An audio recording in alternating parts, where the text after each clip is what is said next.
बिस्मिल्लाहिर्रहमानिर्रहीम। अस्सलाम वालेकुम। इहदिना सिरातल मुस्तकीम।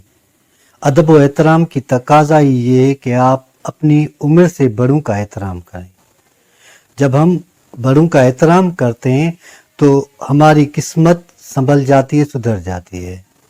ज़्यादातर अफराद क्या करते हैं कि अपने बड़ों से तलक लहजे में बात करते हैं और वो तलक लहजा इतना कड़वा होता है कि रूह तक कांप जाता है।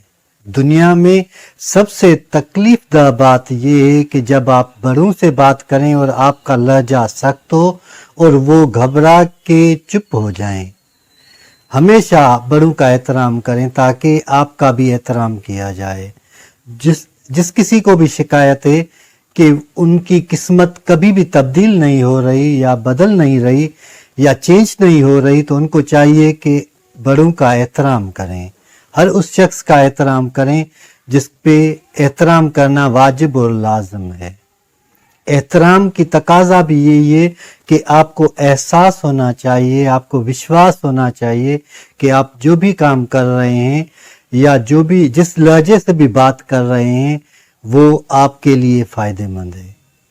ज़्यादातर तरबियत का दारोमदार होता है किसी भी इंसान के लिए, किसी भी इंसान को का एहतराम करना, क्योंकि जब हम अपने बच्चों की तरबियत करते हैं तो उसी तरबियत के बुनियाद पे ही वो आगे बढ़ के औरों से मोहब्बत से, प्यार से और शफकत से बात करते हैं।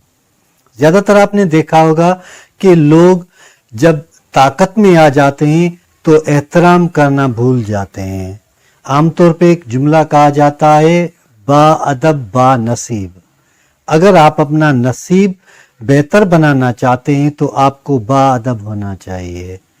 एक बात जो आम तौर पे हम सबको मालूम है कि जो अदब करता है, जो एहतराम करता है, वो ही इस जहां में हमेशा औरों के लिए जाज़िब नज़र होता है। यानी अगर आप चाहते हैं कि हर महफिल में आपको जगह मिले तो औरों का एहतराम करें, औरों का अदब करें।